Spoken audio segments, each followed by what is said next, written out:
All right, so we're in Photoshop, and this is CS6. This is the way you see CS6 first off. This is the default. And new for CS6 is this idea that you can change the color of the interface. You didn't used to be able to do that. So since this is so ugly, we're going to change it right away. So go into Preferences, and it's in the interface. We might as well look at the whole thing. And since most of you are using a fairly recent vintage of Photoshop, I'm not going to spend a lot of time on this. You've probably seen this before. But the, let's see, and really, like most of the defaults, you can just leave them alone. I like to zoom with a scroll wheel, so I check that. This is the interface section here. So the color theme. Come on in. Just in the nick of time. So you can see they even have a darker version just for people that really want punishment. Or all those goth people that just like things dark, right? But you can, first thing I do is pick the lighter, just so that we get away from the reverse out type, and it's gray. I mean, you could choose either one. This is pretty much like the old CS5, is the lighter gray. I don't mind the darker gray. I do mind it when the type reverses out. Okay, so now that we've changed that, we can go and look at some of the other preferences. Again, for the most part, you can leave everything set at the defaults. You may or may not want to check this. It says prefer Adobe Camera Raw for supported RAW files. Adobe Camera Raw can open TIFFs and JPEGs. The only reason I would suggest that is the noise suppression in Camera Raw is superior to the reduced noise filter in Photoshop itself. So if you need to reduce noise, do it in Camera Raw, even for TIFFs or JPEGs. But I don't always like to, when I double click a JPEG, I don't like to see Camera Raw interface necessarily, so I'd leave this unchecked. And Camera Raw preferences, these are sort of the defaults, and you can kind of leave them alone. Down here are JPEG and TIFF settings. If you have done something with a JPEG, like suppress the noise in it previously, when you double click on it or you open it in Camera Raw, you want those settings to be applied. They're actually attached. They're not. Camera Raw never does anything directly to the original file, so it attaches settings to the JPEGs or TIFFs, and you want to use those settings, you would leave it here. Otherwise, you can disable JPEG support entirely, or just open all supported JPEGs. This is the default when you don't enable, automatically opening up from the previous dialog. This just opens settings if they are there. If they pre-exist in the JPEG or RAW, Camera Raw will access those settings. And again, I think these are just defaults. You can just leave it like that. I always like to ask before saving layered TIFF files. My preference is if a file is going to have layers, I'd rather save it as a Photoshop, a PSD. And that's just so when I'm looking at a file, if it says .psd behind it, I know it has layers. That's just my kind of way of file organization. Maximize PSD and the large format. PSB stands for large format, Photoshop large document format. I just put always, so it doesn't ask you if you're saving a file. every time. Just say always.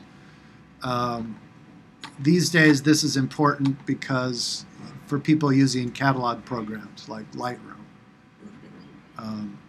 it saves a large preview in the file, so you don't have to like generate that after the fact. And it's important for layered documents. Here, yeah, everything, you can assign scratch disks here. You can kind of leave these at defaults for the most part, except here we want to use for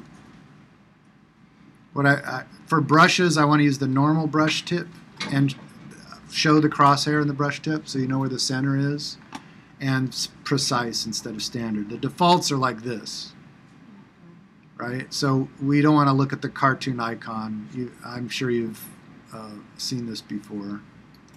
And if I'm going too fast, please, anybody just raise your hand. But you're going to have to do this, right? Not like this, because I won't see it. So let me know. Okay. Here's the one area where I always make a change in the preferences, and nobody ever talks about this, but this is really, really useful. This represents transparency. And I'm just to show you what I mean, I'm going to open up a file here. Okay, I'm using Mini Bridge. They moved it in CS6, so it's at the bottom. Okay, so what I have here is a layer that has a layer mask, and so it's got a transparent background because of the layer mask. And that's the way transparency is represented. And fortunately, you get to change that. So you can change the grid. I would change it to small. Okay, so here's the small grid, right? The problem here is that when you have detailed edges, this grid pattern is distracting, and you can't see really what's going on there, right? So what we want to do is change the grid colors, and what I do is if you click on the little square, you get the color picker, and I'm going to make that color, the grid color, a lot closer together.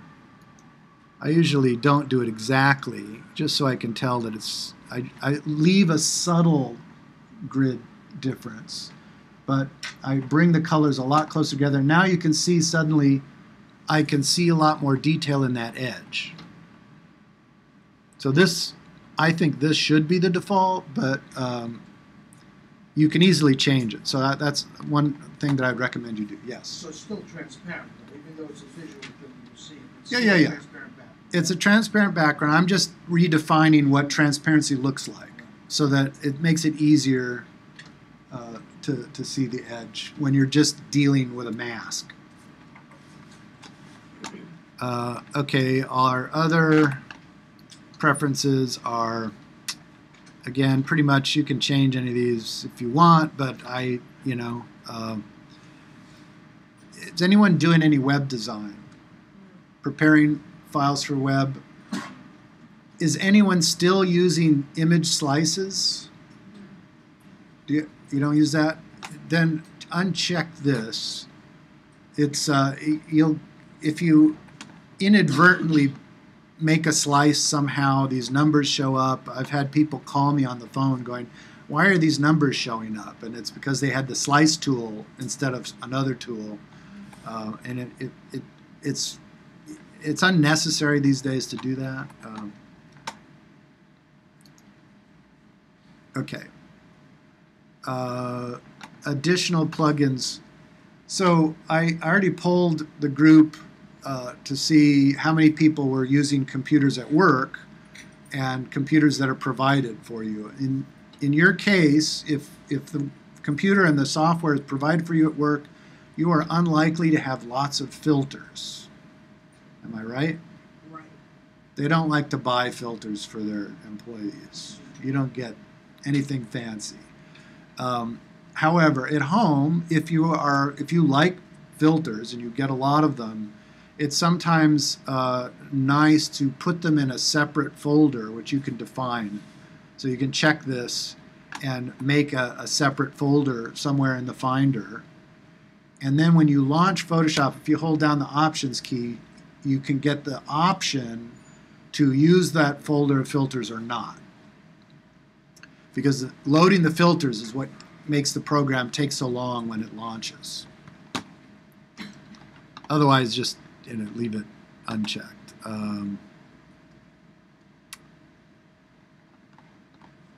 Again, pretty much just use the defaults here. Anyone doing anything in 3D? Oh, brave soul. But the 3D has actually gotten a lot more powerful. We're not going to talk about that at all. Sorry. Okay, so that's preferences. And we're going to look at this image again later on. I'm going to show you how to actually do a proper mask with it.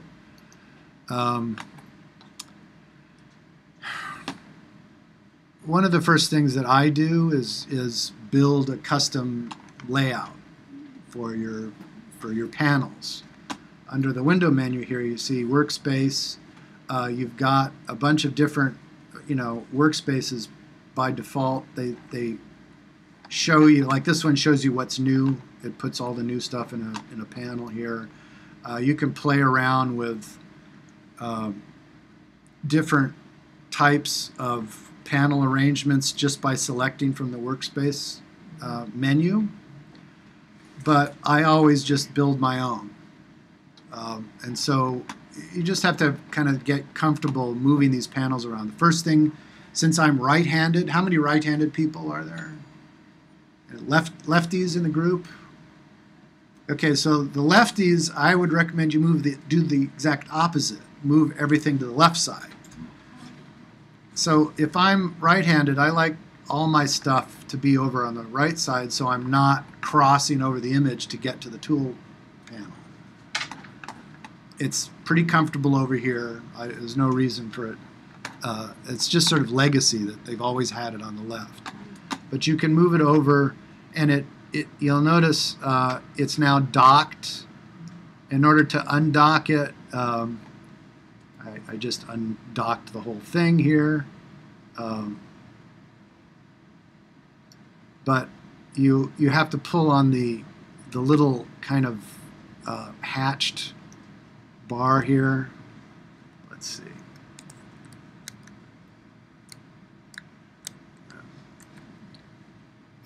There's a little kind of sort of little crosshatch kind of thing. That's the actual window handle, and we can pull them apart that way.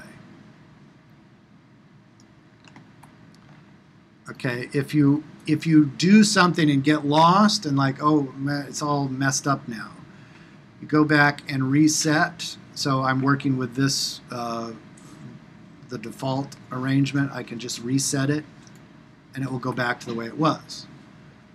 Let's continue and build my new panel arrangement. So I'm going to pull this over, and as it gets close, you see the blue line.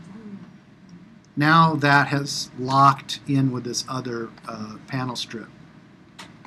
These are the little miniature icons, the miniature version, and we can pull.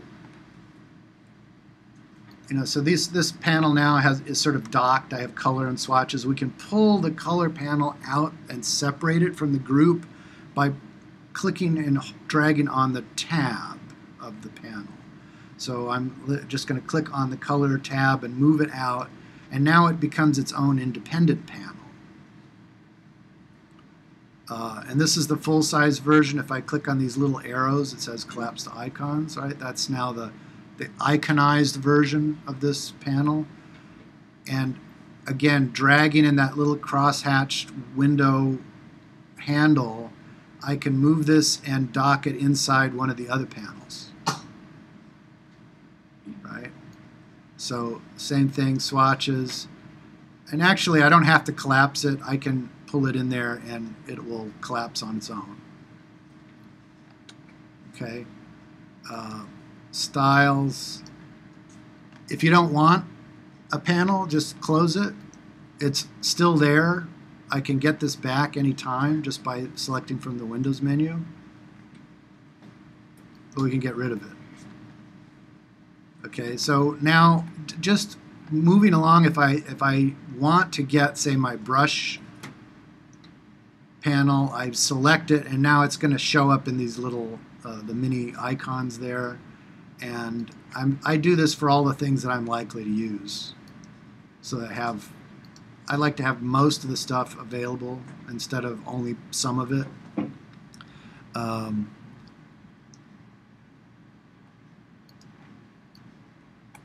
And actions. Let's get actions in there.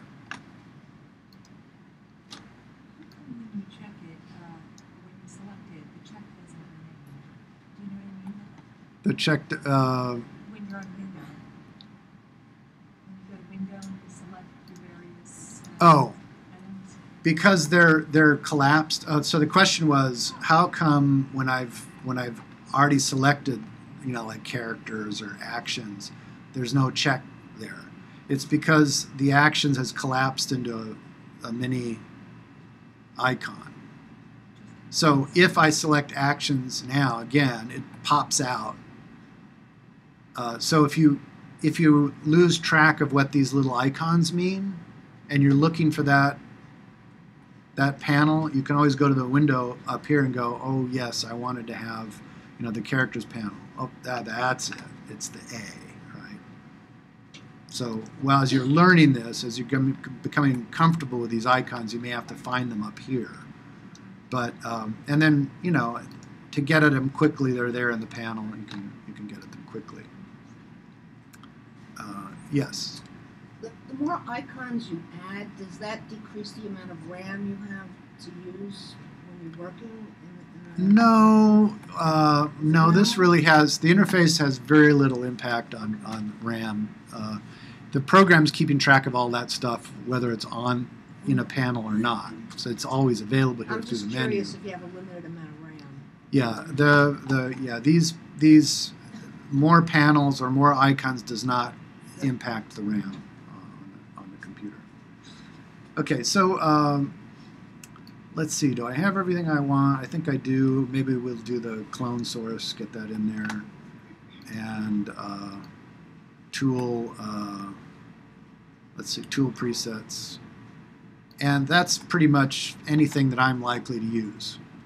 So now that I've assembled and arranged my panels, I can save the workspace. So I go down here now and select New Workspace, and we'll call this Lee's. You can also customize keyboard shortcuts and menus. I would say, unless you're really very much into keyboard shortcuts, you got to be careful with this, because if you create a shortcut, a custom shortcut that already exists somewhere else, there can be some unexpected consequences. So I usually don't get into that. But you can also colorize menus and things like that. So if you have done that, you can check these things. I don't usually bother with that. So now this workspace is here, and I can get to it any time, or I could go back to my other workspaces. And you see how I've selected Essentials, and it looks like it stayed the same? That's because I changed the Essentials while it was there. I changed it. So now I want to reset Essentials back to the way it was, so I get my default back, right? So this is my default workspace, and then I can always go back to Lee's, or you can make any number of custom workspaces. Yes, question? Is there a way to load a previous workspace from another computer? Yes, you can copy your settings out or locate them in the Finder and then copy them over. So the question was, can you move these settings from one computer? So like at work, you go to the trouble of making an arrangement, you want to move it to home. So we look in the presets here, and let's see. I mean, it's under configuration. I think it's this configuration file. I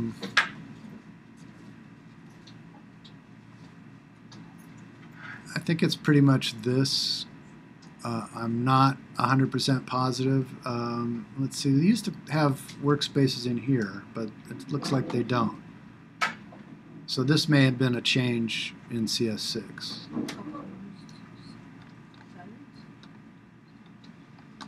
No, these are all the presets for all these other things, you know.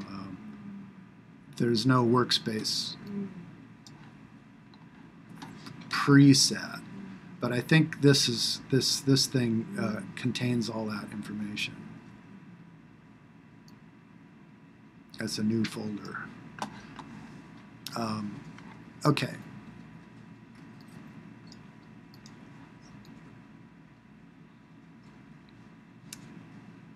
Yeah. So again, play around with this. I always think it's a good idea to customize your workspace. And any other questions? I do. It doesn't really relate to this so much, but on the screen there's some writing, and I think it's on the blackboard. And I just wonder if it's going to interfere with things. Do you see it? It's like a Z Yes. something. Sorry. Yeah. First I thought you were coding your No. stuff.